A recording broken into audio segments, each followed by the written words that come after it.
And apparently I am live, and Candy figured it out before even I did.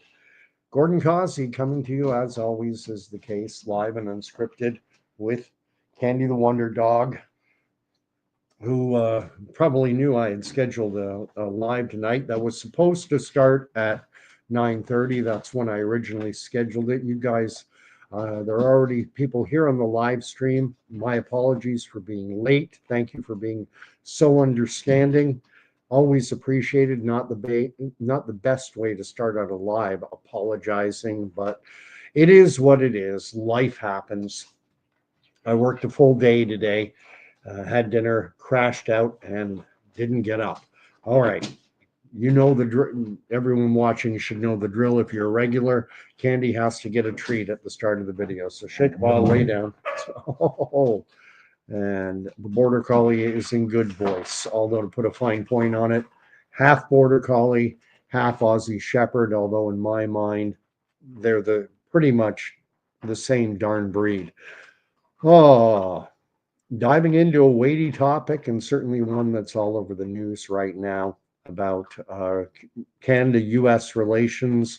I think the question I posed in the subject line to this is, should Canada become the 51st state?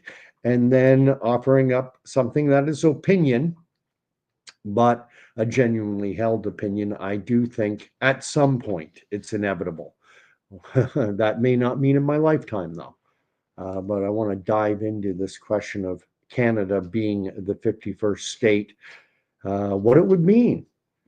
What would it mean to Canadians? What would it mean to Americans? What would it mean globally? What are the conditions that could bring about a change of heart for Canadians? Because right now, they have done polling, and I'm going to say it depends. They break it down. They ask the question a number of different ways. And I'm going to say it's roughly 90% opposed, roughly 10% in favor. Then they break it down by demographics, by conservative minded Canadians versus more liberal minded Canadians. Conservative minded Canadians are more inclined to want to become the 51st state, but not by a lot. I think it's only like 13, 14% among conservative minded Canadians. And it's highest geographically out in the province of Alberta, where it gets up again, 13, 14%. It only goes up a little. There is not broad based acceptance of this across Canada as a whole. And that doesn't surprise me in the least. Canadians, we cherish our Canadian identity. And right now, man, there's so much happening in the world. And I don't think the conditions there right now are conducive toward Canada becoming the 51st state. But I do think those conditions could change. I think it could become very much an inevitability. Let's see who's here. You guys are amazing. Eat Me's here. Danny, I think he was first one chatting on the live chat. HM, Danny, Eat Me. I think that's all so far who have commented in the live chat. Fill it up, guys, and anyone else. Anyone else? There are other people watching, so if you want to fill it up, please do. Especially if you want to challenge me on anything I have to say on this. Pardon me if I'm sounding a little stuffed up. I love and hate this time of year. It's getting warmer. Today, I think we got up to 7 or 8 degrees on the plus side on the Celsius scale, somewhere in 40s on the old Fahrenheit scale. Old for us Canadians. Still, the current scale for measuring temperature in the United States.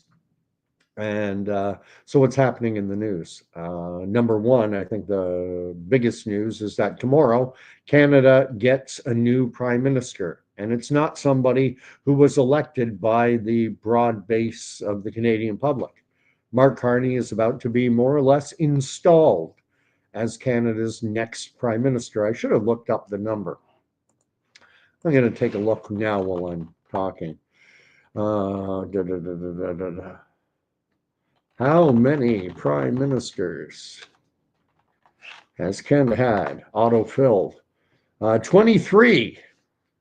So Mark Carney looks like he's going to be our 24th Prime Minister of Canada, number 24.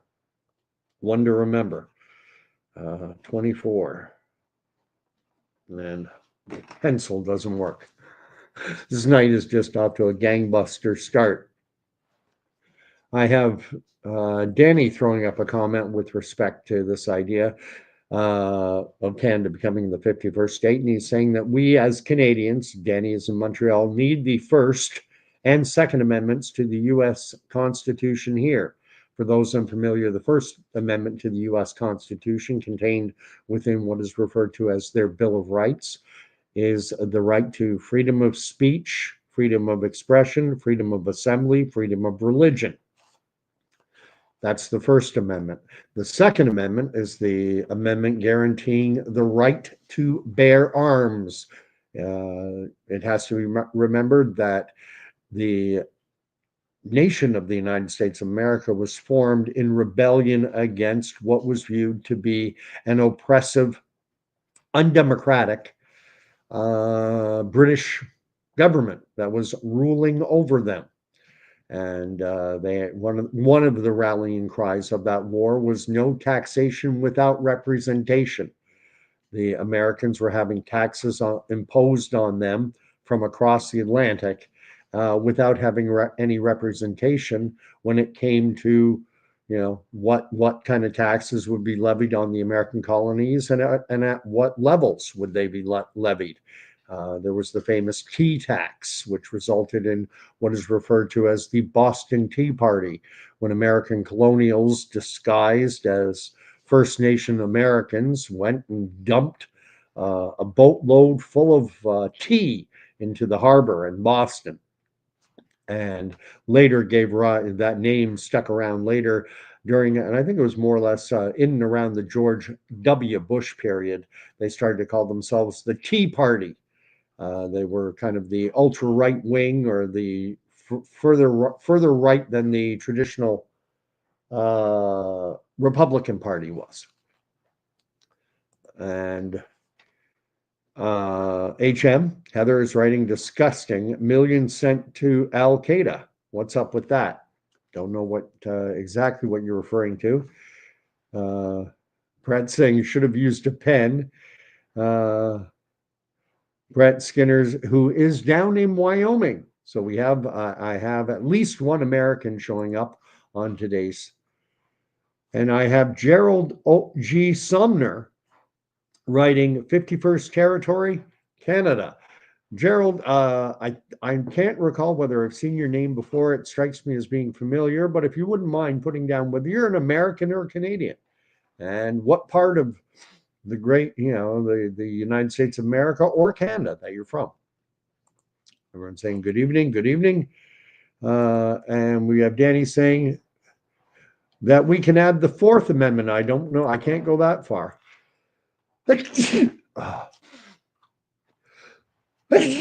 Oh, is this compelling viewing or what? I was saying I hate this time of year and I love it. I love the warm weather. I hate the hay fever that I get. I suffer from hay fever in the spring. And for whatever reason, this year it's been particularly bad. I was going to take a quick look and see what the Fourth Amendment is. Fourth Amendment. Against unreasonable search and seizure. They have to, the requirement that authorities show probable cause when it comes to seizure. And that should resonate with any Canadians who supported the truckers when they gloriously, I'm going to use American style language, when they so gloriously and valiantly defended the rights, constitutional and charter rights of Canadians, and protested the imposition of vaccine passports and all these soul-crushing mandates. And what did the government do? They instructed the banks to seize supporters of the convoy, to seize their bank accounts, to seize control of their financial instruments or their bank accounts, shut down. People couldn't make mortgage payments, rent payments. They were frozen out of their bank accounts. And the fact that a government could do that in a free and democratic society or country should tell you how free and how democratic are we really. LJ is writing, you think we need to worry about the U.S. eventually using military force to annex Canada? Wouldn't be much of a fight. And that's simply because of the fact that Canada has an authorized military force of approaching in and around 100,000 total. And Americans have more than that many people stationed overseas right now, and a multiple of that number who are stationed within the U.S. Ex-military are the equipment that the Canadian military has versus coming up against American equipment. Man, oh man, it would not be much. The only thing is, if the U.S. was to use military intervention, if they were to occupy Canada militarily, the question is whether or not the rest of the world, assuming it was a hostile takeover, would the rest of the world come to Canada's defense, because we wouldn't be able to fight them off on our own. And where are our warriors going to come from? The young men in this country. Sorry, I'm a bit of a sexist, 58 years of age. But the young men in this country, there are too many of them that think they're women. And their greatest, physical endeavors are of the virtual reality, playing, Call of Duty type games virtually on a computer screen. They couldn't do 10 push-ups. They couldn't, forget a forced march of 10 or 20 or 30K. They have trouble walking around the block. And then here's John's making a comment that I think is worth unpacking. Is China the enemy? Maybe. Are we possibly becoming a Chinese or a republic of that country? And I think that is the major concern right now. I think there are operatives within the Canadian government who are beholden to China. Look at the Winnipeg lab story. I'm going to sneeze again. Well,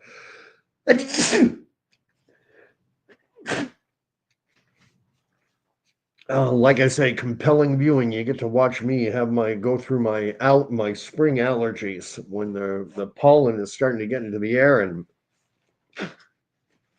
man, oh man, on my nose, I'm blown. I'm sure everyone's been there, or a lot of you have. And I'm getting a bless you from Brett Skinner. Yeah, and Danny's giving the right out of the Fourth Amendment.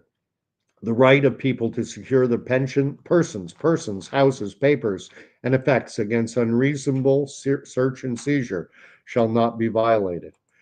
HM's writing about Carney that he demoted Stéphane Guilbeault and Mark Miller and sent millions of taxpayer dollars to Al Qaeda in Syria. Did that today. I haven't caught up on that. Came home tonight, had some dinner. We watched an episode of The Chosen, season 3, episode 1, and then I crashed out. So I hadn't caught the fact that what's been going on in terms of, I knew that Mark Carney was talking about installing a new cabinet of reducing the number from, I think it's around 35. That's what the current cabinet that Justin Trudeau had in place, and that he will be reducing it to something like 25, 26, 27. It's going to be eliminating a number of portfolios, and a lot of them are redundant. A lot of them are repetitive. If you have a Minister of International Trade, then you have Minister of Interprovincial Trade. Why not just one Minister of Trade? And then Minister of Economic Development. Well, doesn't that tie in with trade? Why not just have Minister of Economic Development and Trade? Or why not, so many of these ministries overlap. And of course, you can have sub-cabinet positions, those who answer in. You can have within the umbrella of trade and economic development. You can have small business. You can have a senior advisor on small business development, on interprovincial trade, on international trade, but put it all under one rubric. But it's insane. So I hadn't read, and it doesn't surprise me in the least. Mark Carney was not elected. Mark Carney is being imposed on Canadians as their prime minister, absent having had a federal election. Everyone should know the story by now. Justin Trudeau was back on January 6th. He announced his intention to resign after a robust and vigorous leadership race, and that the leadership race took place. Mark Carney got 85, 86% of the votes, but only of Liberal Party members, and there were only about 150,000 individual Liberal Party members who cast a ballot. 85, 86% of them, card-carrying Liberal Party members, chose Mark Carney to replace Justin Trudeau. So Justin Trudeau automatically becomes our prime minister de facto. He's taking the oath of office tomorrow. What we in Canada, we've been referring to him as the prime minister designate, and we don't actually call it the oath of office. It's referred to as being sworn in. I mean, the language is important because oath of office is more of an American term. Swearing in, that's more universal. And who chose Justin Trudeau? Who were these 150,000 or so Liberal card-carrying Liberal Party members? That they included 14-year-olds were eligible to hold Liberal Party of Canada memberships. 14-year-olds, 15, 16, 17-year-olds, and up. And even you don't even have to be a Canadian citizen. And all these individuals who signed up by a certain cutoff date, I don't know when it was, were then given a PIN number to register. And they would be able to, if they successfully navigated the registration process, which was apparently quite complex, then they wouldn't be allowed to vote. So 14-year-olds and people not even citizens of Canada were part of the machinery that elected or selected or imposed Mark Carney as Canada's 24th prime minister. Totally unelected. And will he go to the polls right away? That's been my suspicion. I think he's going to call an election bang right away. But we'll see. He might wait a week, he might wait two, he could wait months.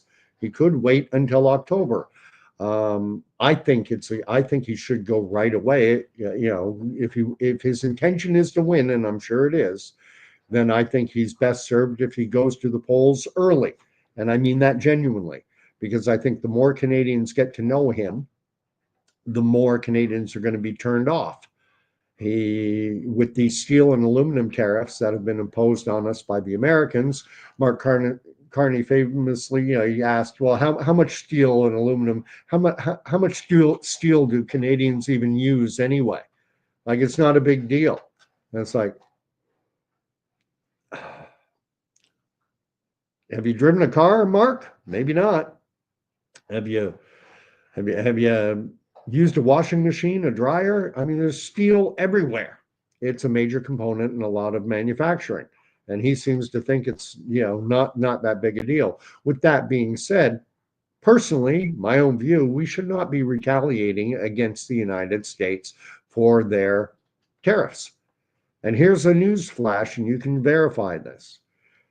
The United States imposed tariffs on aluminum and steel on Canada and other nations back during Trump's first term, 2018, 2019. We had tariffs imposed on us, and no one said anything. No one cared. There was no elbows up. There was no Canada's not for sale. There was no hue and cry about tariffs being imposed on Canada. Why didn't people get upset? The tariff back in 2018, whatever year it was during Trump's first term. I think it was 2018 when the tariffs came into effect. There was a 25% tariff imposed on steel, and back then it was a 10% tariff on aluminum. And no one cared. No one was screaming about buying Canadian. No one was going all hyperventilating over American products. And I'm here to tell you the reason people are all over it now is because the television told them to be patriotic. The television told them to put elbows up. The television instructed them, led them like candy with a treat to, jump up, sit down, lay down, give me your paw, beg, bark. And Canadians, we can be led around so simply. Tariffs 2018, Canadians don't care because the news and the television didn't tell us to care. Tariffs imposed in 2025, oh my God, it's the end of the world. Anyway, let me catch up to what's being written. Danny's saying, in case of a conflict, we have about 3 days of munitions in our military. I doubt it would even be 3 days. I think it would be a bloodless little coup. I think Americans could just walk right in. If the Canadian government can walk right in and seize the assets of hardworking Canadians and deny them access to their banks, tit for tat. If you're going to do that to hardworking Canadians, maybe we need a liberator. Maybe we need liberation. Who has paid the price for that gross abrogation of the rights of law-abiding Canadian citizens? Who was held to account for that horrific decision? Nobody. No one got charged. No one has even, forget conviction, no one's even been charged. John's writing, China Lab, the Bat Lady. Danny wrote, Justin sold us out to China, hence why sometimes refer to us as Chinata. You're not the only one that's a popular, you know it. Lots of people say Chinata.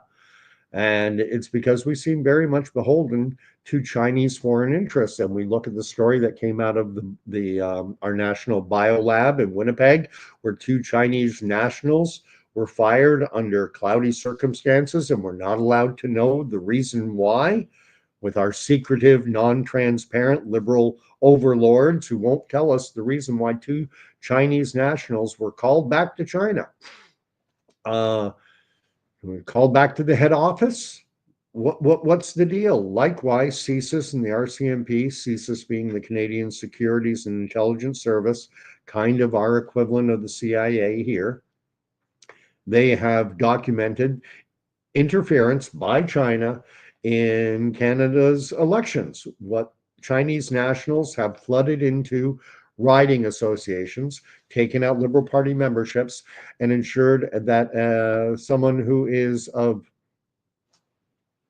Chinese, not nationality, they're Canadian, but of Chinese lineage, of Chinese descent, has been nominated as the Liberal Party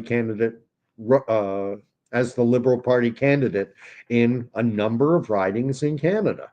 And that is because the Liberal Party of Canada does not even require citizenship to be a party member. And so individuals who are not even Canadian citizens, Chinese nationals, can go into a local riding association, Liberal Party riding association, and flood the convention with membership so that an individual, and you have to ask, is this the People's Republic of China's candidate or the Liberal Party's candidate, or are those two things one in the same? And I'm going to be a little bit bold. There is a 5th column operating within Canada and the United States. The Chinese have spread their tentacles all around the world, and they have. Can I prove this? No. This is the world of espionage. This is the world of agent provocateurs. This is the world of, what's the word? Just espionage. agents and double agents and triple agents, who have infiltrated and likewise, it should be noted, the United States is no stranger to doing this in other countries. It's part of the game of real politics, geopolitics. You try and infiltrate foreign governments to get them to act in ways that help you and not that nation. And I think in Canada, we have agents within this country who are beholden to the Chinese by any number of manners. They could be bribed, they could be compromised. And this is, standard practice in that world, in that dark world, where honeypot schemes, where an individual's sexual proclivities are exploited to blackmail them into doing your bidding. Everyone loved that. Everyone loved the speculation when it was about Donald Trump and the so-called P tape that he had been to Russia. That this is the story, and that the Russians had the dirt on them. They had a tape, a videotape of Donald Trump. Apparently, there's some form of eroticism where men can get turned on by a woman urinating on them. I'm just speaking cold and clinically. And there was this prevalent rumor going out throughout the internet, and even it made it into the mainstream. I forget the name of the TV show, but that singer, I think his name is Shaggy. He wrote that song or that rap song. It wasn't me. Ba, ba, ba, ba, ba, ba, ba, ba. It wasn't me. Ba, da, da, da. Picture this: we're both buck naked, sitting on the bathroom floor. You know the song. How could I forget that I had given her an extra key all this time? Dun, dun, dun, dun, dun. She never took her eyes off me. Thing is, with Shaggy, I can't keep up. Well, Shaggy himself, they did a rendition of this on, I don't know whether it was on one of the late night talk shows on SNL. And it was Shaggy with a Trump type wig on and a MAGA hat. And it was Special Investigator Mueller. And in the video for that, they had It Wasn't Me, and I've got the P tape. It was that pervasive of a rumor. I hope you guys have heard of it. Well, what if Canada's own politicians are that compromised? And not just politicians, but senior bureaucrats within the government, what Trump would call the deep state players. Are they beholden to, is our government apparatus beholden to the Chinese? So let me just catch up on the chat while I collect my thoughts. And I've HM writing that Marco Mendocino, MP, being installed emergency act during the convoy, now as his chief of staff. Oh, there's so much corruption within this liberal government.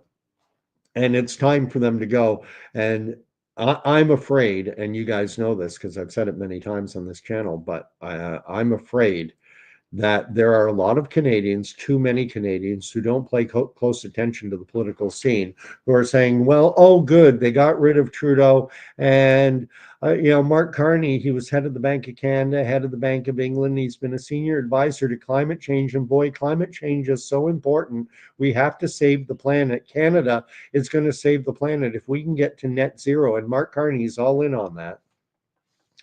Are there that many? Are there enough Canadians to secure the Liberals another mandate? They don't need, in the last two mandates, they only got about 32% of the vote. So they don't need a lot of support to form the next government. And I think the more time goes by, the more Canadians will get to know Mark Carney. I think the more time that individuals such as myself, and I'm a pipsqueak, but others with far greater reach, and especially the Conservative Party of Canada, they'll be able to sharpen their attacks on him and expose him more and more to the broader Canadian public and erode some of this honeymoon period that he has right now after having had Oh, and it's continuing for the last 2 weeks or so. It's been Mark Carney, Mark Carney, Mark Carney with the CBC Global CTVs of the world, all shining a nice, bright, friendly spotlight on him, trying to sell him to Canadians. And that's going to continue tomorrow with him taking, being sworn in by our Governor General, Simon. Finally got her name right. In my previous video, I referred to our Governor General as Sinclair. I messed up the name. Her name is Simon. Oh, man. Hopefully this will be done with by my next video. Let's see what's being written. Danny's saying, heard a rumor of an April 23rd election date. Hard to confirm. No, everything now is just rumors and speculation. I had said late April, early May. That's my prediction. So I give myself a window. I think, he may right now, he wants to milk the positive coverage he's getting from the mainstream media. He wants to milk that as much as he can before going to the Governor General and having Parliament formally dissolved. And I think that's part of the reason why he's naming a new cabinet is he's hoping that Canadians will go, oh, look, he's reducing the size of government. He's taking the cabinet down from 35 to 27. Oh, this Mark Carney's a good guy. And then what'll happen in the scary situation if he were to be elected again? Would he maintain a reduced cabinet of 24, 25? I think the cabinet table personally should be 10 or 12 people at the most. 10 or 12 senior cabinet positions, and then you have junior cabinet positions or those who answer to the cabinet minister serving under the cabinet minister. But the insanity of the Canadian political system is that we have to have representation. Trudeau's introduced this. We need 50-50 balance. We need DEI. So you need, you need an LGBTQ cabinet member. You have to have a Sikh. You have to have visible minorities. You have to have 50% women, 50% men, at least roughly. Then you have to have geographic representation. You have to have ministers from every region of the country. And next thing, it just gets bigger and bigger and bigger, and you end up creating minister of youth programs, minister of programs for seniors, and it just becomes hyper ridiculous. Danny's writing, HM is writing to Danny that we're in full election mode. HM is getting a text messages saying, come pick up your election sign. Danny believes that voting should be reserved for those 25 and older. You do have to be, as far as I'm aware, to vote in a Canadian general election, you do have to be a Canadian. 18, not 25. I think I don't have an issue with the voting age being 18, because at 18 you can sign up to die for your country. Unlimited liability is that's what they refer to it as in the Canadian Armed Forces. You cannot refuse a lawful order, even if it puts you in harm's way. If you're in a battle situation and you're ordered to go and secure that area, that hill, that truck, that whatever, and it's a lawful order, that order is given to achieve a greater military objective, you can't say no. And off you go. And that's called unlimited liability. So at 18, you can sign up for that. You can get married, you can take on debt. Well, if you can take on all those rights and responsibilities at 18, well, then you certainly should be allowed to vote. That's my opinion. I find it somewhat ridiculous that an individual 18 years of age can be, go to a place like Afghanistan, fight with the Canadian Armed Forces, can then come home on leave,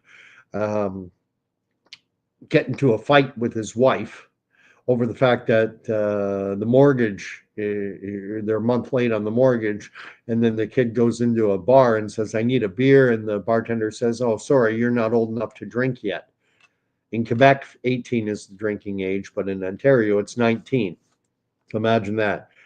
Kid's a soldier, 18, turns 18, goes and fights in a place like Afghanistan, comes back. His wife's mad at him because they got behind a little on the mortgage. And so the guy, a little stressed out, says, I need to go out for a bit, goes to a local bar, sits down, and he's told he's not old enough to drink yet. Seems a little inconsistent. Danny is saying that Carney is a globalist, WEF, World Economic Forum, and everyone should know that. That he loathes Canada. You know, he wants to.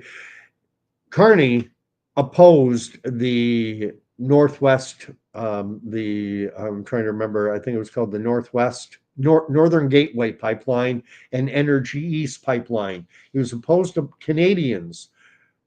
He was opposed to Canadian pipelines to take wonderful, you know, Alberta crude and LNG and getting it to market. He's opposed to that. But when it comes to building pipelines for energy products that are far dirtier than Canadians, oh, well, Bob's your uncle, build away overseas. Let's make other countries rich. Let's make Canada poor. We can't have pipelines because we're going to destroy the Canadian economy.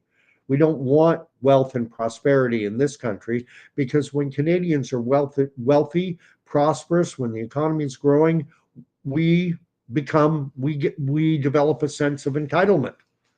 And right now we're in an era where in countries like Canada, they want to push the population down, lower expectations, not raise them.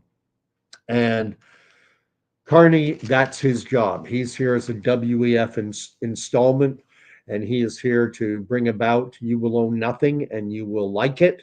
You will be happy. Let's see what HM is writing. Liberals in mainstream media drummed up fear and chaos to get people going about tariffs, just like 2020. Amen.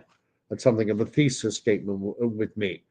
They're getting everyone to focus in on tariffs. They're bringing out the authority figures, and they're all saying the same thing. We got to hit them back hard, elbows up. It's the only message coming from all the authority figures. And they're telling us to be incredibly tribal. You know, you've got to put on your uniform, put on a shirt that says elbows up, put on a hat, Canada not for sale. And then they're playing to our emotions. They're playing to the emotion of fear. We can't allow this to happen. It'll destroy the Canadian economy. Well, what happened? We had tariffs imposed on us by the Trump administration last time, and it didn't destroy the economy. As a matter of fact, if Trump is able to revive the American economy, if he's able to revive the industrial base and their steel industry, etc., if he's able to grow the economy in the U.S., a strong U.S. economy is good for Canada. But we've got the entire world, and I have a sense, I have a feeling, I have a guess as to why this is taking place. The players in the World Economic Forum types, were not. My supposition is that when 2016, when Trump was elected, they were not happy, and they were back on their heels, and it took them some time to plan. They were quote unquote lucky that COVID came along. Lucky, what do they call that exercise? Lucky that it came along because it cut it took the legs out from him. But now he won again in 2024. And this time they knew to a degree they had they had time to prepare. They know the Trump playbook. They saw some of it in 2016, and they likely knew, okay, Trump's going to do the tariff thing that he did last time. How do we respond? How do we get everyone on our side? How does that sound for a conspiratorial theory that Trump imposed tariffs during his first term, 2016 to 2020? And I think it caught the World Economic Forum types, the Klaus Schwab and his minion of little operatives who have penetrated the cabinet tables of governments all around the world, caught them off guard, caught them by surprise. They didn't know how to react. Know your enemy. And Donald Trump is their enemy. So this time around, they were ready. And when Trump did, as expected, impose tariffs on countries like Canada, Mexico, European Union, it's across the board. When he did that, this time they were ready with their, I'm going to say, propaganda machine, their psychological operation machine, getting everyone to focus in on the tariff threat. Even though we've had it before, no big deal. Now all of a sudden it's Armageddon. They have all the authority figures all singing from the same songbook, and they're the only ones that are getting onto corporate mainstream media. What a shock.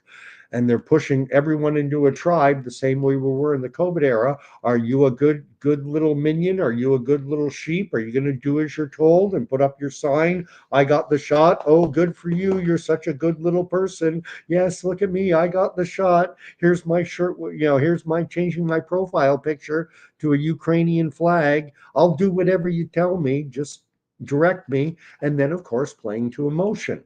And someone on this station, but I had already seen it, mentioned this guy Chase, and I'm trying to remember the last name. I can't remember it.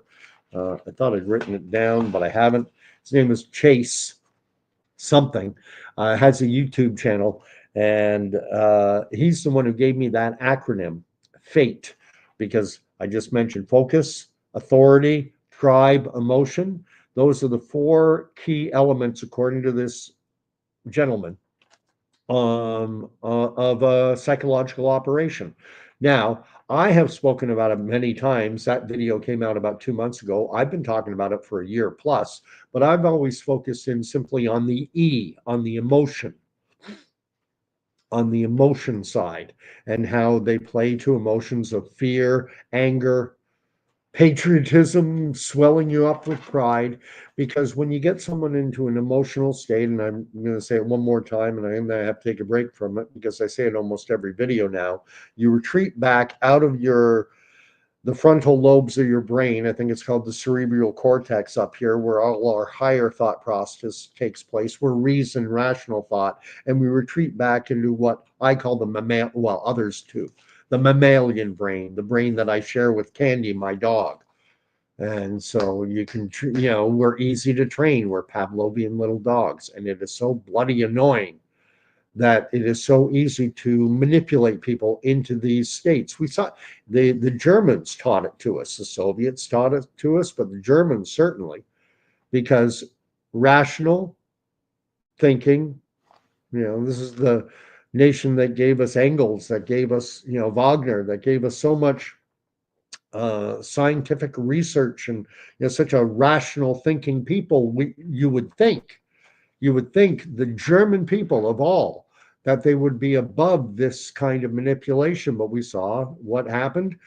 Germans were convinced that Jews and other races were subhuman, and that they spread diseases like typhus, and that they were a threat to the the safety and security of the good German people. And they did not get everyone to buy in, but you probably get in around 80% of the population. It's easy to manipulate into this, just using this fate model, getting everyone to focus in. The authority in Nazi Germany, what they did is they had something called the Kaiser Wilhelm Institute of Eugenics, Genetics, and Anthropology. And so they could publish newsletters, newspaper articles, all citing, the Kaiser Wilhelm Institute has proven that the Jewish people are inferior. We got phrenology, where they measure the skull, and they had all these, crazy sciences that with no real basis in real science, but they put the label science on it, the same way we saw the label science stuck on so many unscientific things during the COVID era. Stay 6 feet apart. That'll keep you safe. What's the science? What science is that based on? Anthony Fauci. Well, we made it up. There was never any research done, no studies, no clinical trials. We just made it up. 6 feet. Let me catch up. And it's a question that Danny's asking. We still have rights in this country. We have privileges. We do not have rights, in point of fact. because all that happened, we saw it during the COVID era. You have the right, you have the right to be protected by an overreaching government from going and seizing your bank account. Well, no, you don't, not in Canada, because under the guise of an emergent, all they have to do is the government just has to say it's an emergency and your rights go out the window. And if that's all it takes to eliminate your rights, then you never had them to begin with. What you have are privileges that can be taken away on a political whim. As we saw, you have the right to assemble. But if we say there's an emergency, then that right is taken away. You have the right to bodily autonomy unless there's an emergency. And then we're going to take that right away and deny you the opportunity to work, to travel, to do all manner. You cannot be a functioning member of society unless you cede your bodily autonomy. It's no longer your body, your choice. Unless you want to terminate the life of an unborn child, then it's your choice. The contradictions, you can drive a honk a truck through them. 3. Airworks is wondering how HM got a sign. I'll answer that. She probably does answer it later, but all you have to do is get in touch with your Conservative Riding Association. Just look up Conservative EDA for the riding you live in. Go to the Conservative Party of Canada website, type in your postal code. You'll find out what riding you're in. There are all kinds of ways they can find out. I promise you, 99.999% sure the riding, whatever riding you're in, Airworks, has already nominated a candidate to run for the Conservatives. They may already be the sitting member. And what you can do is reach out to that constituency office. You can find a number at the Conservative Party of Canada website and request that you get a lawn sign. And Danny's right, DEI, diversity, equity, and inclusion, didn't earn it, equals die. Airworks is saying he's worried that the Liberals are gaining ground because they're using the Trump tariffs to unite the people blindly to put Canada first. It is very much. And Pierre Poilievre is caught in a situation where he has to go along when you have 80% of the population all moving in one direction, even if it's going over a cliff, and you want to lead that population. What are you going to do?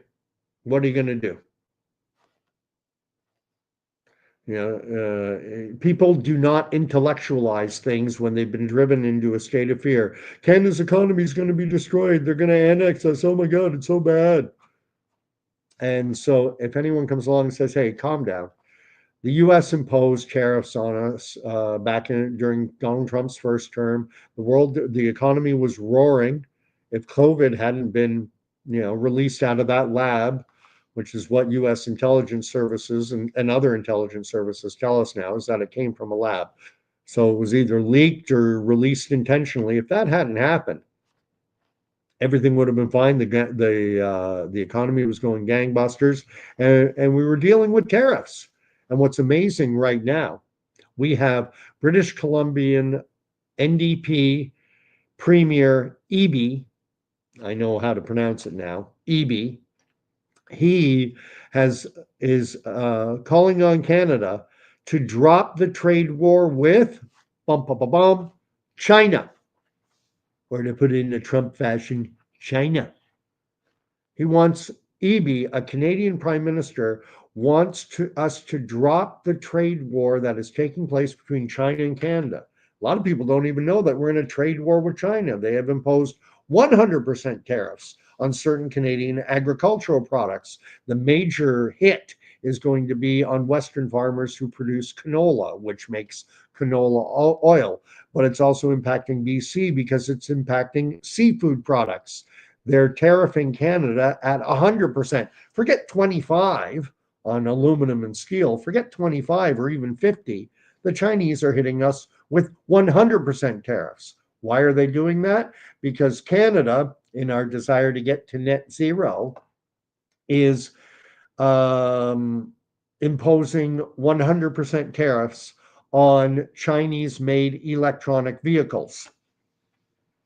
And so Eby has called on the government of Canada to wave the white flag with China and to drop our tariffs on Chinese made electronic vehicles so that they'll drop their tariffs on our seafood and agricultural products, which apparently is threatening to hammer the BC fishery industry. So when it comes to China, wave the white flag. But when it comes to the United States, elbows up. Are our politicians owned? Is EB owned? That's a question I have to ask. When the tariffs were imposed before, what do you do to combat tariffs? You look for other avenues. You look for other partners to export your product to.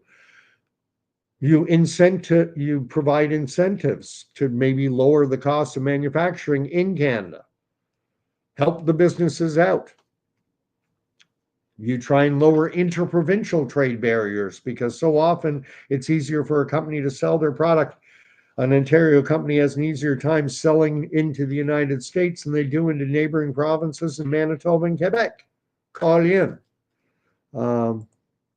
Danny's writing that, getting back to what should the voting age be, that when he was 18, he didn't know squat about politics.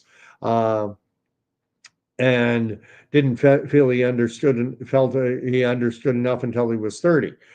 Fair enough, but at the same time, as I say, if you can, serve your country, take on debt, get married, if you can do all these things that make you a fully functioning member of society, then why in the heck can't you vote? And there are 18-year-olds who are engaged. For what it's worth, I was very engaged with the political process from an early age. We moved back to Canada from the United States. Anyone new watching this is wondering, is this guy a Canadian? Yeah, I am Canadian born. But at 6 months of age, my dad worked in the financial industry, one of the big Canadian banks that had operations in New York City. And we moved down there and we lived in New York and New Jersey. And then later I spent a year out in Portland, Oregon. But from the age of 12 on, I've only lived in Canada. And je parle nos deux langues. On a deux langues. If anyone wants to question my Canadian bona fides, to say it in a Latin way, my bona fides of being a Canadian. I served in the military. Je parle les deux langues officielles de la Canada. So I am Canadian. Both my parents are Canadian born, and 3 of my 4 grandparents are Canadian born. One of my grandparents, my mother's dad, was born in Scotland, in Glasgow, which is might as well be Canadian anyway, because that's where we get the A from. If you ever wondered why Canadians, English-speaking Canadians, were so, why we always think, how's it going, eh? What are you doing, eh? Well, we got that from the Scottish. What are you doing, eh? Don't he say that, eh? Hey, and Scots say a lot. And we borrowed it because at one time, Gaelic was the most commonly spoken language in English Canada after English. After English, the next most commonly spoken language was Gaelic in English-speaking Canada, absent Quebec. Let's see. Airworks is agreeing with Danny about Trudeau, or you're not the only one who references him that way, Turdo. He sold us to China big time. And Mark Carney is here to continue the process. It's all about impoverishing Canadians and making us beholden on government and making us, so that you can't survive without the government. That's the idea. HM is writing, Pierre Poilievre, conservative text message to my phone to try to go to Larry Brock con office and pick up. It depends what riding you're in. So first you need to find out your riding. And you can go to the Conservative Party of Canada website, type in they'll have a tool there, I am sure. You type in your postal code, it'll tell you what riding you're in, and if you want to get in touch with the riding association, there'll be a tool to do that, and then you can get a request a lawn sign, volunteer in the campaign, donate. They love your donations. Let's see what's being written. And Airworks says that would love to put a sign up, but that the city where he is, I'm assuming you're a he, Airworks, um, has been liberal since the 1980s. Well, the Trinity Bellwood had been liberal forever. La Salle et Marc Verdun, the riding in West Island, Montreal, had been liberal forever, and they elected conservative members. Carney has given the Liberals a boost. We'll see. The way it typically breaks down is the urban centers are Liberal and NDP. The rural areas are conservative Tory blue all day long. And the battleground is the suburban ridings around the large urban centers. I'll be so glad when this is over. Takes me about a week to get over this stuff. And I don't like taking contact and other stuff. HM is writing, liberals are also changing our boundaries of Brantford Brant so they get more liberal votes. For what it's worth, I'm going to push back a little. And this thought of boundaries changing being to benefit one party or another, I don't think it has a lot of validity. Typically, what happens is ridings change. They every time they add new ridings, and we're having 5 new ridings added this year. Um, riding boundaries do change. It does happen, and it's managed by Elections Canada, and urban centers are growing in size. And that's just simple reality because most individuals emigrating into Canada, they move to Toronto, Montreal, Vancouver, Calgary. They move to the large urban centers. And it's always been that way.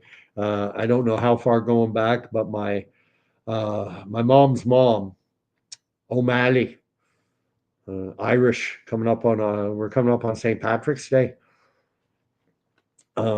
Her father, so I guess that makes me my great grandfather or great grandfather emigrated into Canada from Ireland, and Cabbagetown. You had the immigrant populations typically concentrate in specific geographic areas and usually in large urban centers like Cabbagetown, like Little Italy, like I'm talking about Toronto. You had you have Little Italy. I think that's Yonge and St. Clair area. You got Chinatown, of course, down at Dundas and Spadina area. You have Greek Town. The Greeks were Pape and Danforth area. I used to live in that corner. Um, and so it's typical for immigrant populations to concentrate. And and it doesn't matter whether that's German. Go down to southwestern Ontario, down toward London, and you'll find, or out by Kitchener-Waterloo, and you'll find Heidelberg, you'll find Berlin, you'll find all these towns, cities, villages named after German towns. And they would congregate together because language. I went to a wedding once in Delhi, Ontario. The wedding was at the German Club, and there were a lot of people there in their 70s and 80s who spoke English as a second language. First language, Deutsche. They spoke German, and they had papa bands and accordions and the whole bit. Let's see. Oh, yes, Danny, Black Sheep rule. HM is saying to Airworks, they are so corrupt and will stop at nothing to stay in power. I think we've got to be ready for that. And HM is further saying that beginning to think that Canadians love abuse. The thing is, we have to break out a little bit of our Canadian mold if we're going to get rid of Carney, who never should have been imposed on us in the first place. And conservatives have to be loud. We have to get our talking points down. We have to know how we're going to go at him. We can't just say, I don't like him. It's not good enough. Why don't I like him? Why? Because he's beholden to the World Economic Forum. And I do not believe that the World Economic Forum has Canada's interests at heart. I think they want to destroy the Western economy. They want a borderless world. They want this, what we call this post-national world. This is the rhetoric of the World Economic Forum. I don't like the fact that he isn't aware of the fact that Canadians use a lot of steel. I guess he doesn't drive a car.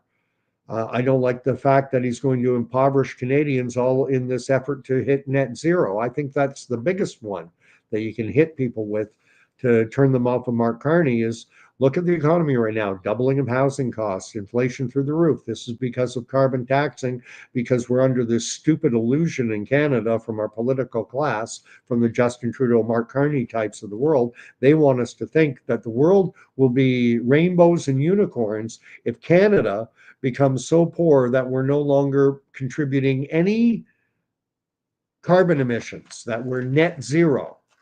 Net zero, meaning we're putting no carbon into the air.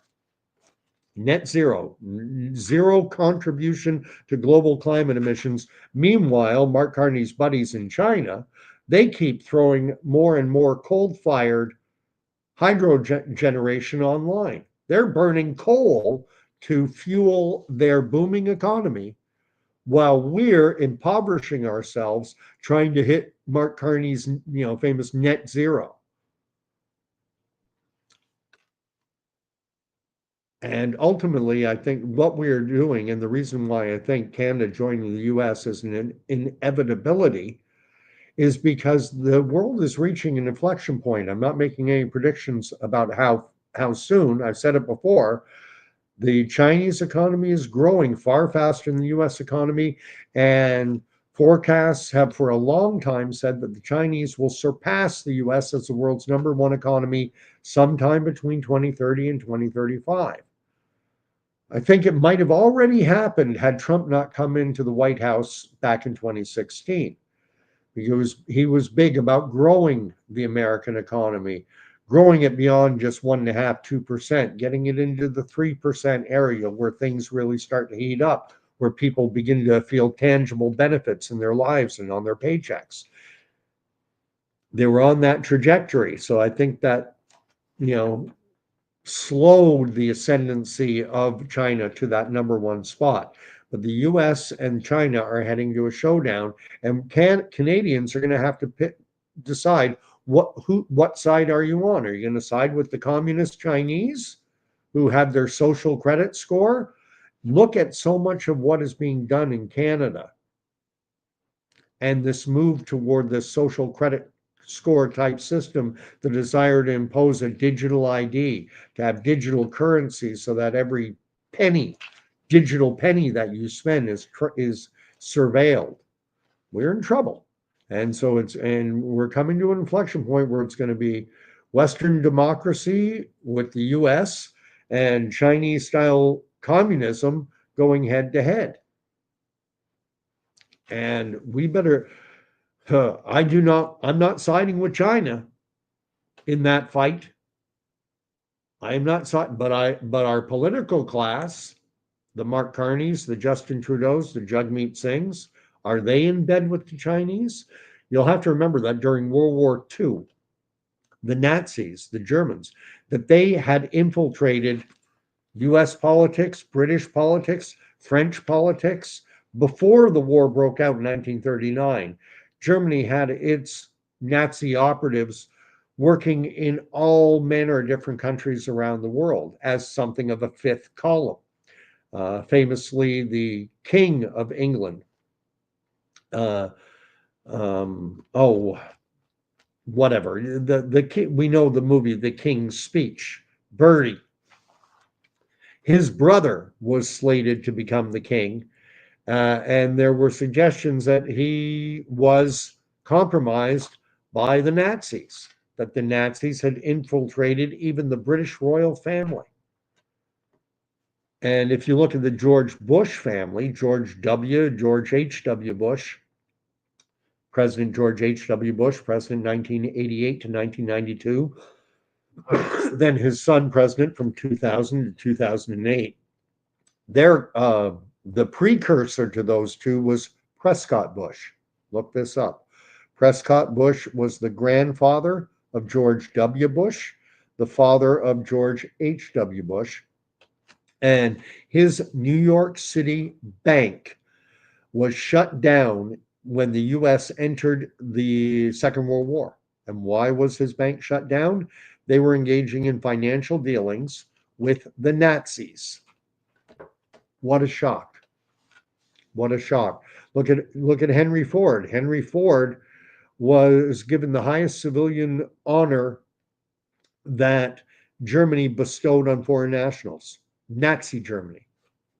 Adolf Hitler loved Henry Ford, and Henry Ford loved Adolf Hitler.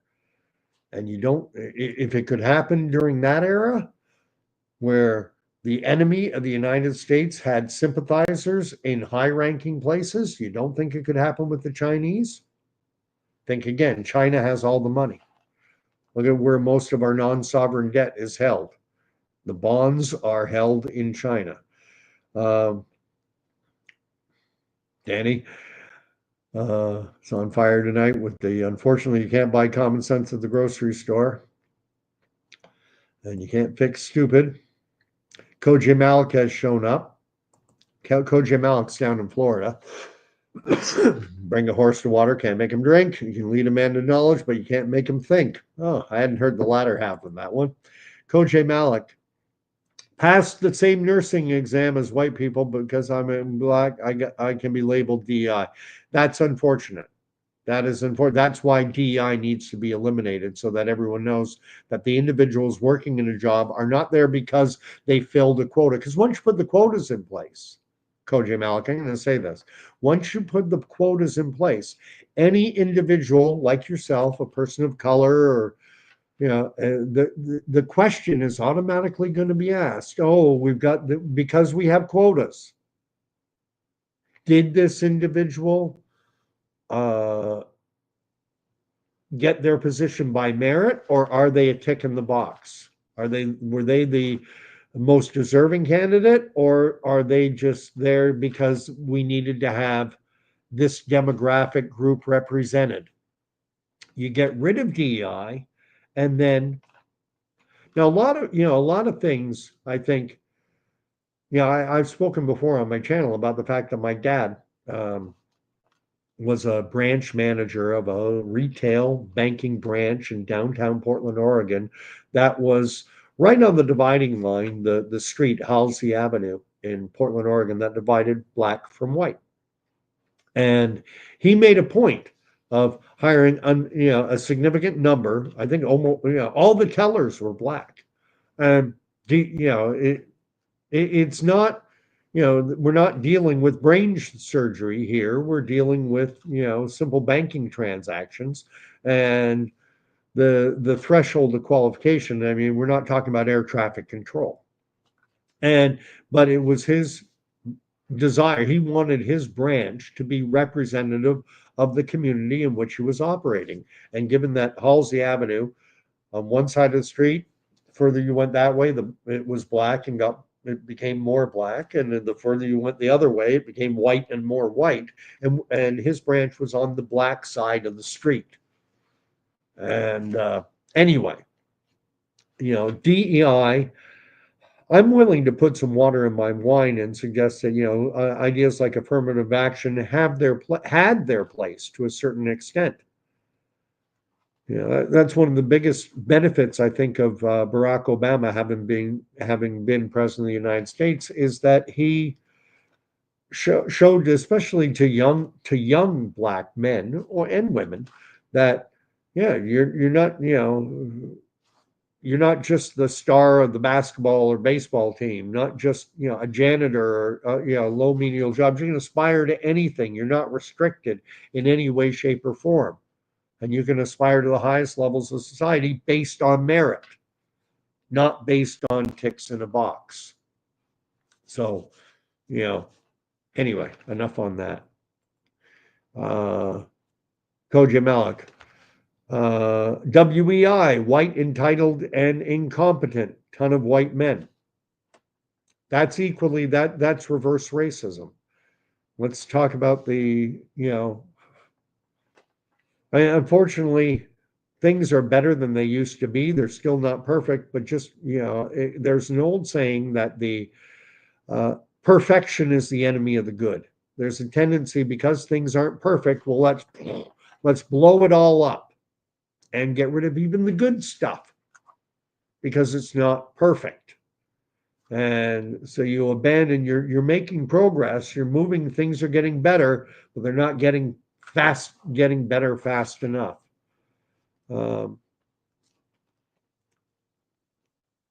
and we have Koji Malik writing that China, Canada, and Mexico make China drop its tariffs for the temporary alliance.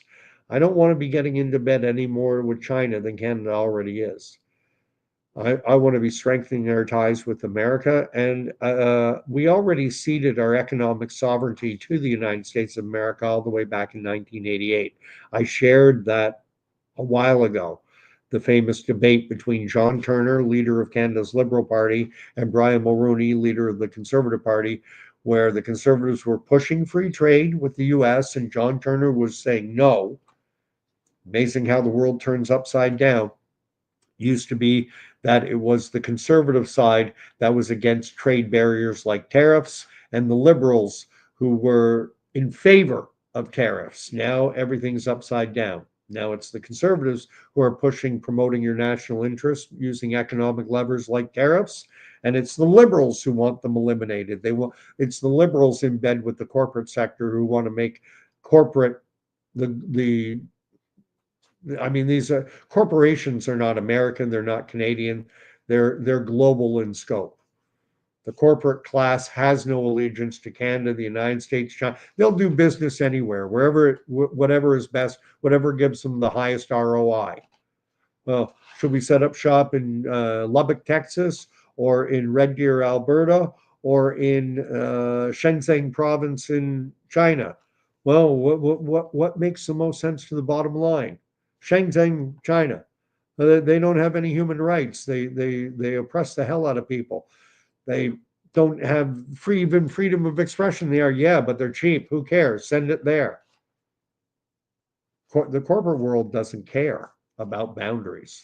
There are no American. When you get into multinationals, they're non-nationals. They're global, and all they care about is the bottom line. I do not. We need to see a rise in what I'm going to call friendly nationalism.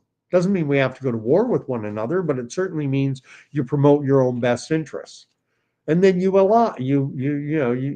like-minded countries work together.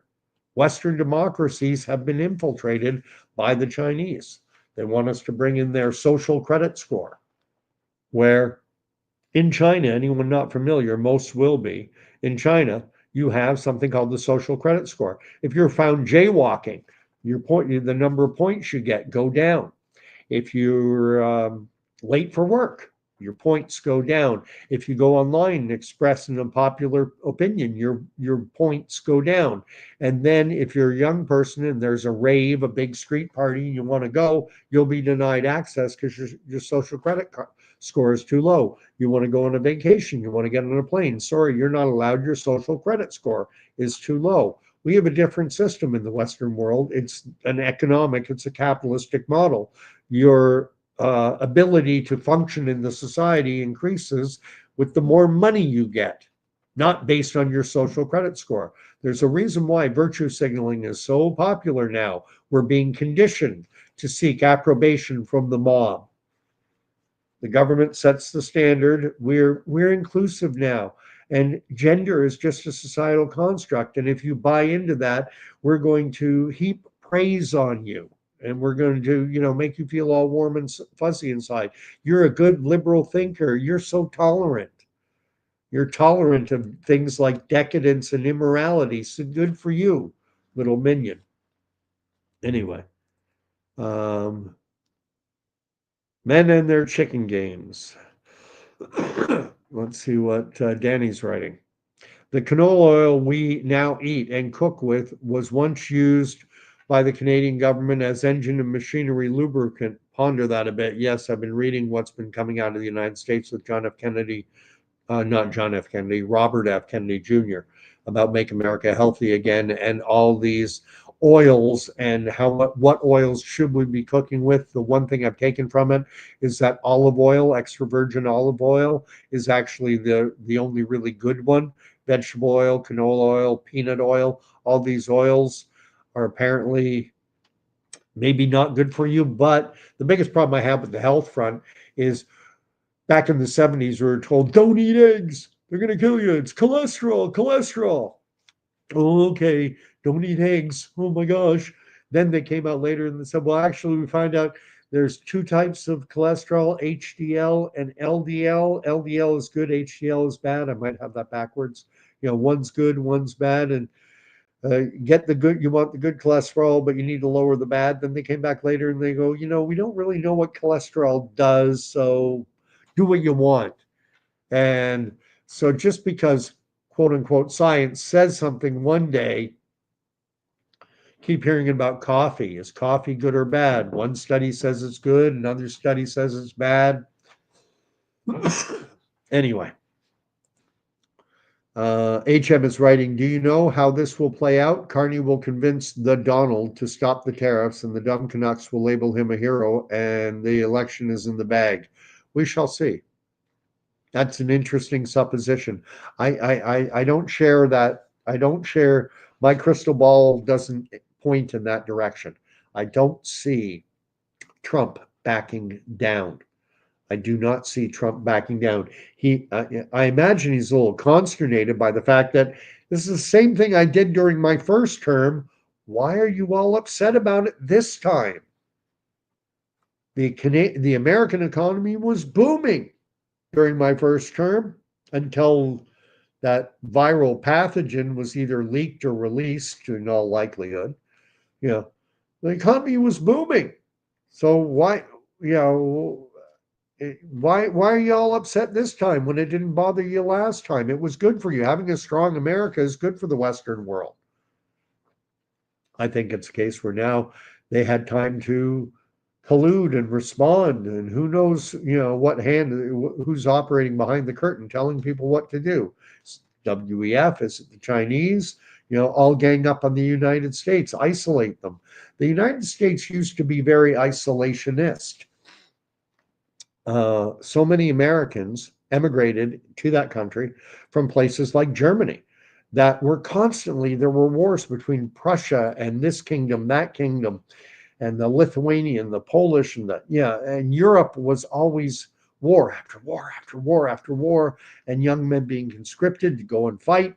And so many Germans, this is where the Amish and the Mennonite and the Hutterite communities, they left Germany and other, in and around Germany, countries in and around Germany, because back then, back in the 1800s, there was no Germany per se. There's the Austrian-Hungarian, there's the Prussian, there was Germany was a bunch of little kingdoms in a fashion. And so many Europeans came over to the United States of America because they wanted to be done with all that. And when the First World War broke out in 1914, the US didn't get into it until 1917. And I don't think until November. I think it was November. It was late in the year 1917 because America didn't want to have anything to do with that darn war. And even in World War II, the Americans didn't get involved for 2+ years. I think it's September 1939 when Nazi Germany invaded Poland. And then it was December of 1941 that the Americans got involved. It's only been post-World War II that the US has created their American empire, Pax Americana, American hegemony. It's only come into existence post-World War II. And Donald Trump seems to want to return to the United States to an isolationist stance. And there's a concept within the United States that's been around since the mid 1800s. It's called manifest destiny. And it was held 1840s, 1850s, that it was a manifest destiny. I don't know how that phrase exactly got coined, but manifest destiny was the idea that the United States was, quote unquote, destined to dominate and control pretty much the entire North American continent. And it's actually manifest destiny, which led to the creation of the nation state of Canada. You have to remember, the American Revolution was fought between 1776, 1783. So it was only 1783 that the U.S. actually won its independence when Britain, you know, said, okay, you win. And when you get into like the 1840s, there are still people who would be alive who were alive during the American Revolution. And so in the 1840s, 1850s, Americans started to talk about manifest destiny dominating the entire North American continent. And one of the pretexts was the annexation of the Republic of Texas. They wanted to bring Texas into the Union because it's manifest destiny. We're going to dominate we're going to control the entire North American continent. And that got people living in what was then British North America to go, whoa, they're going to want to swallow us up too. And right now we've got Upper Canada, Lower Canada, we've got Prince Rupert's Land, and we got, we have these territories. We need to form a political union ourselves to combat this aggressive neighbor to the south who wants to dominate the entire North American landscape. Because we're different Canadians, we're British. We're not American. We're British. We fought on the side of the crown during that American Revolution. There were American colonials. There were individuals living in the United States of America, the 13 colonies in 1776, who did not want, they sided with the British. They did not want an American revolution. They didn't want a new country. And so they fought for the British. And then when the war ended and the revolutionaries had won, the crown, the British crown, said, look, you go up to British North America, you go up to what would become Canada, we'll give you land. And they gave them they called them United Empire Loyalists. They were given large tracts of land roughly in the area where I live now, Prince Edward County, Hastings County, Frontenac County, basically from actually Cornwall, all the way to pretty much where I am. This is loyalist country. And most of the population moved in here in the late 1700s, early 1800s from the United States because the Americans were not friendly with those who had been either fighting for or who were sympathetic to the British Crown. History lesson.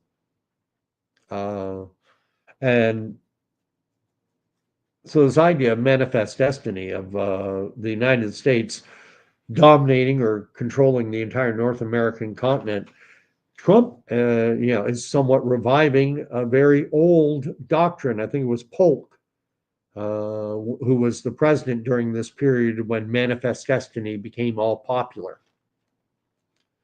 But it's been a long time since I was learning American history. We got a little bit of it when I was in public school. They teach you early in the States. And HM is saying, good point. Never forget, this is a war against the people. And it's so hard to tell what's a distraction and what's the news. And I think, us getting mad at America, I think they're in Beijing, they're thrilled. Because I think Beijing is looking to be the ultimate. Koji Malik writes that, I think she's talking about me or anyone, that core values are developed at the age of 10. You're an American, unfortunately. Okay. And I don't think it's unfortunate. And here's the thing, let's talk about Canada becoming the 51st state. What would it mean? Well, the thing is, and I'm sure Koji Malik, I'm sure you've traveled a bit around the U.S. I've been all over the U.S. And the U.S. is a very regionally divided country. Go to Lubbock, Texas, and then go to New York City and tell me you think you're living in the same country. If you're in Brooklyn, New York, and then you go down to Lubbock, Texas, and you think this is the same culture. The culture is completely different. If you go to the Appalachians or the Appalachians, Appalachia. Whatever, there are two different ways to pronounce it. Now I forget what the two are. Anyway, you go to the Appalachians and you go to Los Angeles, and you're going to tell me the United States is incredibly regionally divided. Someone from the great state of Wyoming, like Brett Skinner, who goes down to Miami, Florida, is going to be feeling like he's in a different world, and vice versa. And so Canada would still have a very distinctive character, the same way that Louisiana has a distinctive character, the same way that California, hey dude, Los Angeles, man, come on, like get with it. It's no big deal, Canada. Like, in California, everything's like cool. And then you go to New York and you talk like this and whatever, New Yorkers, and you go down south and you got that way of life. Well, this would just add to that, conflagration that is the United States of America. All these different regional, very distinct areas. Canada would just become a uniquely distinct area within the United States. And I do think it is inevitable. I do think it will happen at some point. In my lifetime, I don't know about that. I think it could be a year from now, it could be 5, it could be 10. I just think it's going to happen at some point. I think it's an inevitability.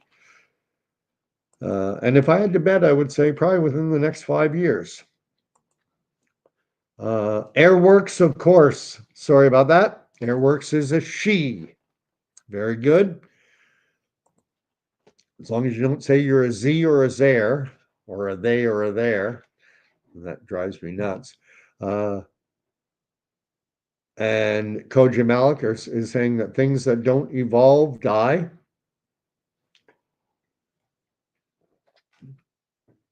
And things that do evolve can die.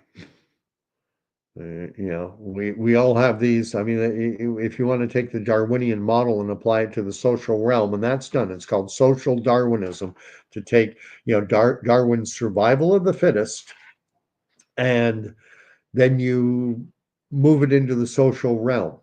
And it's this idea that adaptations, random mutations happen.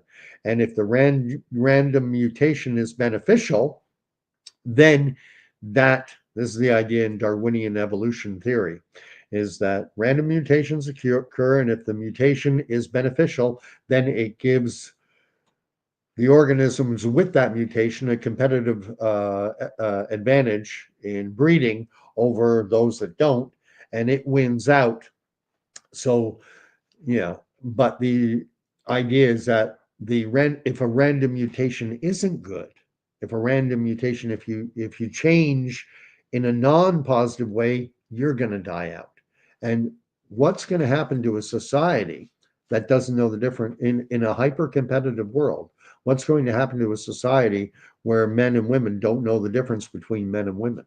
Does that give them a competitive advantage in this hyper-competitive world? Or does it make them weaker? Is that a bad adaptation that will lead to their extinction?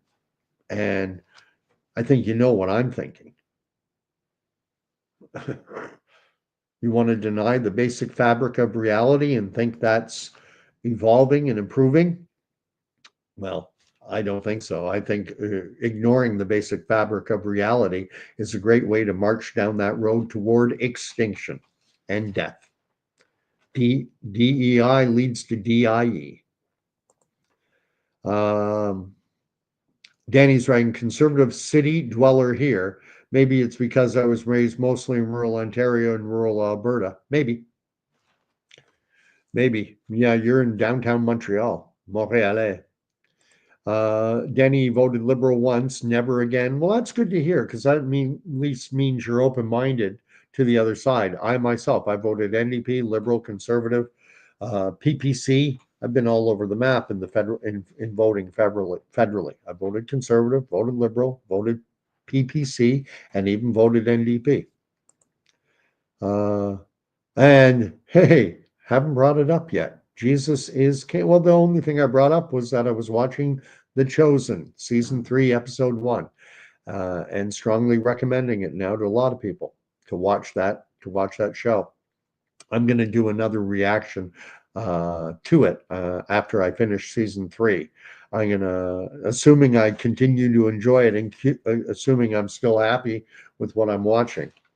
Because ultimately, it makes me wonder which way is this world going. I'm talking as though, everything's going to keep going, and we have war Russia, Ukraine, the Russians have apparently rejected the US Saudi brokered peace deal that had been agreed to by the Ukrainians. Apparently, Russia has rejected it. So it looks like that war is going to be continuing.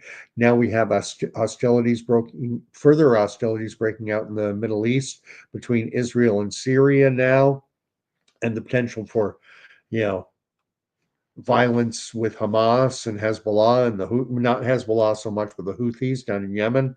That situation could blow up. And it almost makes me wonder, there's nothing in the Bible prophetically directly that can be linked to the United States of America, unless you want to equate the United States to Babylon.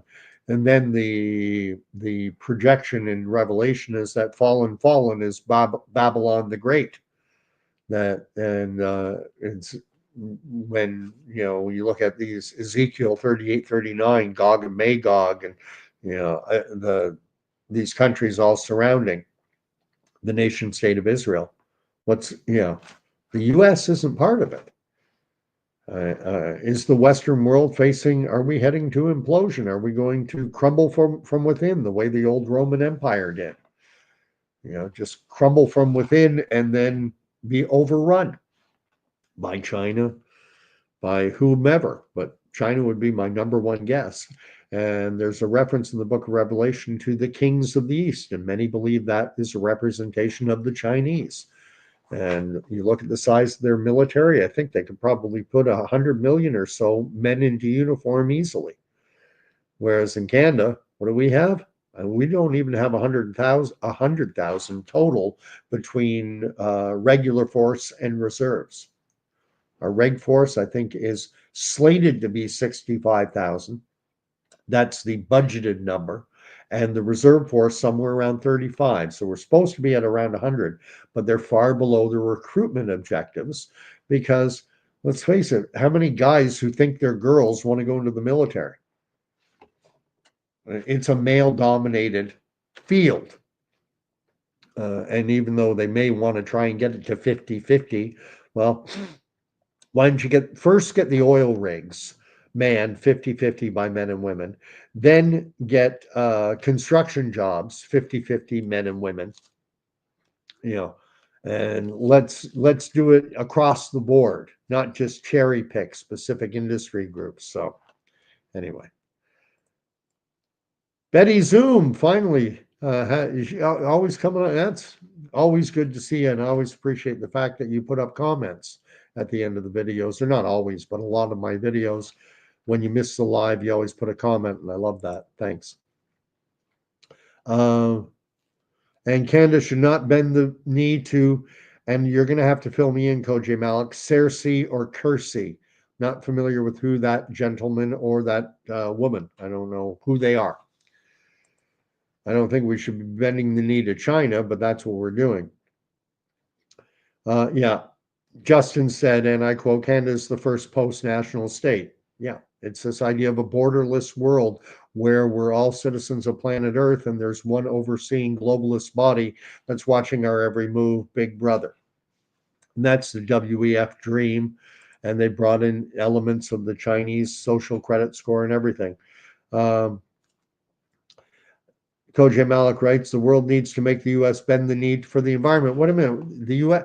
Look at carbon emissions by China. Look at carbon emissions by India. We've got this self-loathing aspect of we're the problem in the world.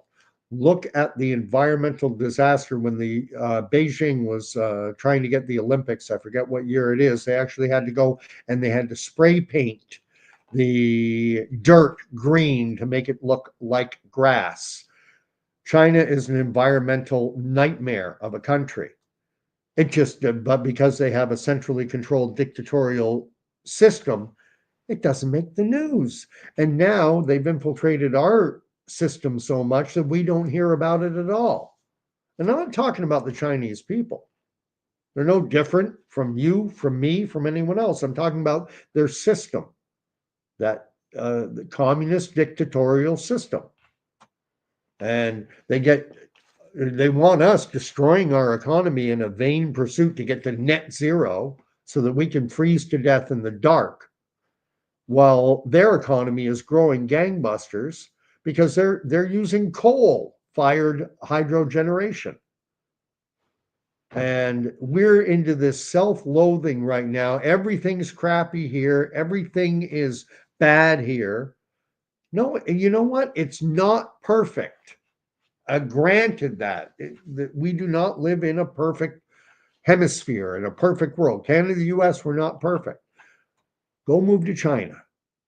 Go move to China if you don't like it and see how you like it there, where maybe you don't like the Christian faith. Well, good. You'll love it in China because having a Bible in some cases can get you thrown into jail. You think that we're Islamophobic in the West. Look at what they do to the Uyghurs, the Chinese Muslims, and they imprison them and torture them, and there are claims of a genocide. You think we're bad, and we're not perfect. But man, we could do a heck of a lot worse. Danny's writing, the net zero means no carbon. We are carbon. Yeah. The human body is a lot of carbon. And then I have Koji Malik writing that most of the U.S. economy is already under surveillance. Most jobs require direct deposit, and your debit card tell most of our vices and secrets. There's a way to avoid that, though. You can use cash. You do not have to use credit debit card for your financial transactions. Here it is. I got a bunch of it in my wallet. I like to have money. There's even a 50. I like to have cash. Not, am I going to say I'm perfect and that I always use cash? No. But I hate the idea everything is about loyalty programs so that they can track, sell your data. This is the world we live in, and we're conditioned to accept it for convenience sake. Oh, we'll save you some money if you join our loyalty program. We'll give you points. Social credit score, points. Anyway, I'm going to wrap up pretty soon. We're going on over an hour and a half. I like what Danny writes. It's not, it's not, greed is not unique to any race at all. Even native North Americans before European arrivals, they suffered from greed. They used to go to war with one another. Different nations, different tribes would go to war. The Comanche against the Cherokee, or the Sioux against the Pawnee. They fought against each other, killed each other. Why? Greed. You got something I want. We're not going to live together peacefully. And it's got nothing to do with race, Coach Malik. I love you, sister, but you and I, we're more alike than we are different. We got to stop, looking at pigmentation and white is bad and black is good and black, judge a person by the content of their character, not by how much melanin is in their skin, please. But in fairness to Koj Malik, I understand the fact that as a white Canadian male, I cannot appreciate your perspective. We're in and around the same age. I'm a little older than you, but we grew up in the same rough time, and I spent enough time growing up in the United States to know that the racist mentality that exists, I know it's there. I was at a baseball game in probably 1977 or 78 down in Vero Beach, Florida, Dodger Town, and there was Reggie Smith, who's an outfielder for the LA Dodgers back then, all-star, a really good player. Not a Hall of Famer, but very good. And I think he was playing right field, and we were sitting down the right field embankment. There were no walls. They just had, it was a beautiful way to watch a game of baseball. And there was a guy there, Bubba, call him Deliverance, and he was, hey Reggie, you want some watermelon, Reggie? You want some fried chicken, Reggie? Oh my, and you should have, not Reggie Jackson, sorry, this guy's name was Reggie Smith. You could see this redneck idiot was getting under Reggie Smith's skin. He was getting on his nerves. And Lasorda, who was the manager of the Dodgers back then, sent a guy out, and he came and Reggie Smith left. And my dad was watching with some binoculars the exchange between Lasorda and Reggie Smith.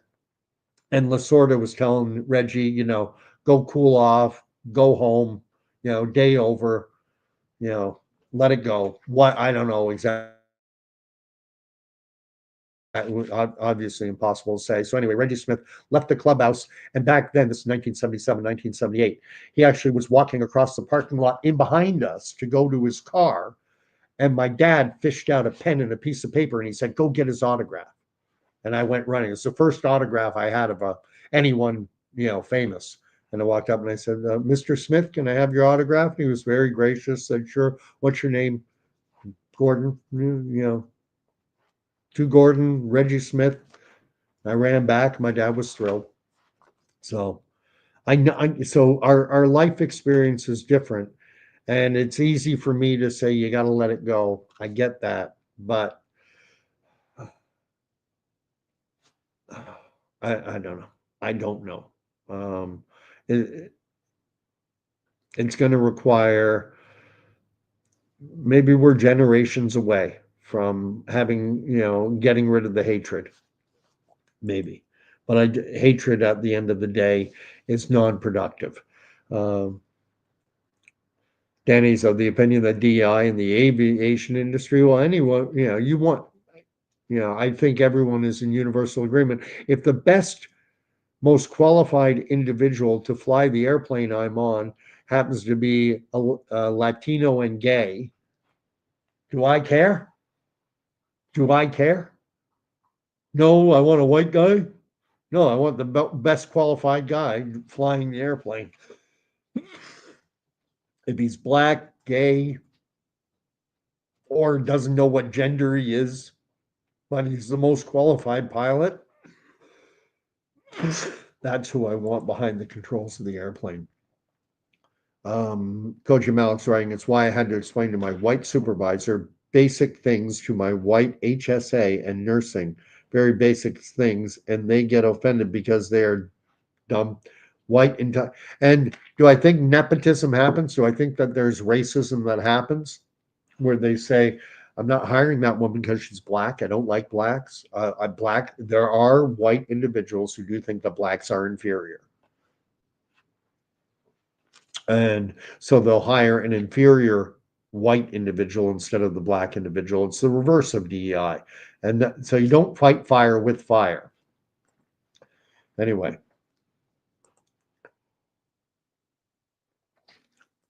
And you've given that statistic before.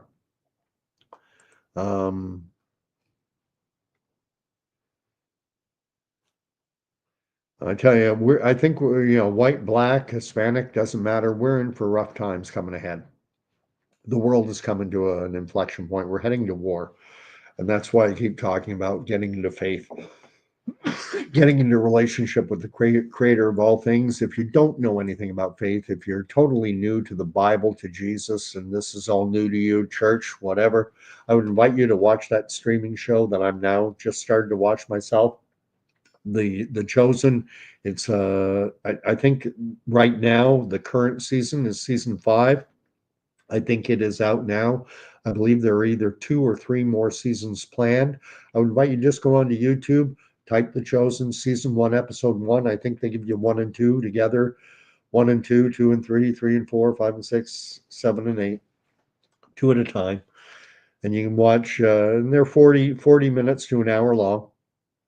Watch at least the first one. If Christianity is completely new to you, if faith is completely new to you, if the Bible is you know what it is, but you've never really read it, never checked it out, I invite you just to watch the first episode of season 1 and then decide from there if you want to go on. Hopefully, I found it amazing. Even the production values are awesome. The acting is good. It's a quality production. Airworks is writing that the social credit score in China scares me. And the liberals don't seem to care that Trudeau admires their dictatorship in China. No, most people have forgotten that quote. Gray One is watching. Hey, Gray One. And Cryptomeria. I'm just catching up. Stop burning the. Uh,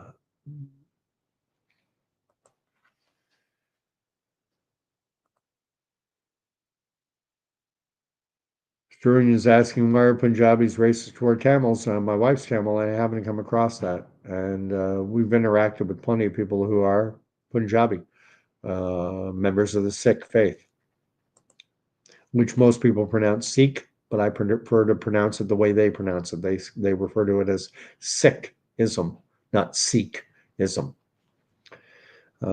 Just catching up. I'm gonna be wrapping up soon because I've been going on for darn near 2 hours.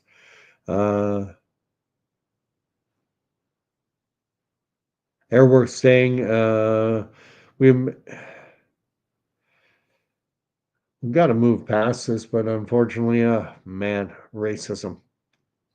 This is a part of tribalism.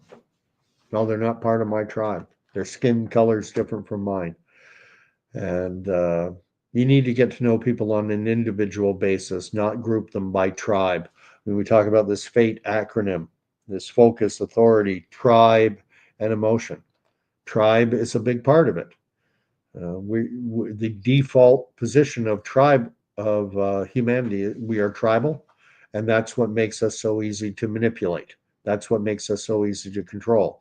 And it's so interesting that those who push back against psychological operations that use tribe as a means to control still like to identify with a specific tribe. Airworks, why is Ford being such a schmuck? Saying Carney is a drug dealer Dougie.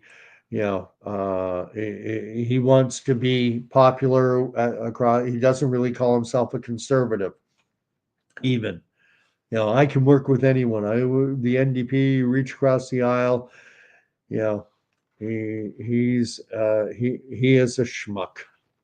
And he is on the globalist train. The only reason he's the premier of Ontario is because the media kneecapped Patrick Brown, because Patrick Brown wasn't part of their political machinery. Ford is. Koji Malik writes that America had, past tense of the verb, its own white supremacy movement, and the hypocrisy was astounding. America didn't disagree with Hitler. America was they were forced into it by the bombing of Pearl Harbor. All right. Anyway.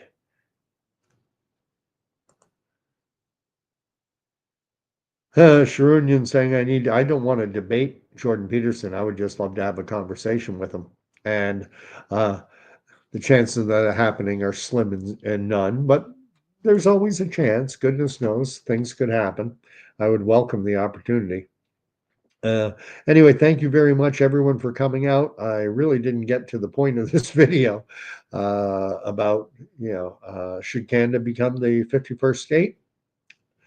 That would be my choice, because the way that I see the world going is we're heading to an inflection point, and we're heading to a clash of cultures, and it's going to be a question of, do we want a communist style system where you can forget about things like freedom of assembly, freedom of association, freedom of speech? You can forget about the right to bear arms. That's gone out the window. Forget the right to unlawful search and seizure. Forget about so many of the rights and quote unquote privileges we take for granted. This is where we're heading, and if we're going to take on that system, the Western world needs to unite. And Canada is a junior partner, 40 million people, and the U.S. has 363, probably 340 to 50. You put us together, we're punching up around 400 million people. We'd be a major, massive economy. It would vault. The economy would be. U.S. is already the largest economy in the world, and we'd with Canada joined in, we'd be so much further ahead. There would be some bad things. there would be some good things. Wouldn't be perfect, but it's not going to happen this year. Might happen in another few years, might happen 10, but I think inevitably it has to happen. Or conversely, we could be looking at a major global conflict, and maybe Canada will be fighting alongside the Chinese. And if that's what you want, not me. Good night. God bless. And I'll end with my usual blessing. May the Lord bless and keep you. May the Lord make his face to shine upon you. And may the Lord lift up his countenance upon you and grant you peace. And as I always say, he will. He's there. The hand is out. You're not going to get into a relationship with God over a live stream, or by watching The Chosen, but it may serve as an introduction. It might plant a little seed. It might lead you to explore further. So we'll end it there. Good night. End stream.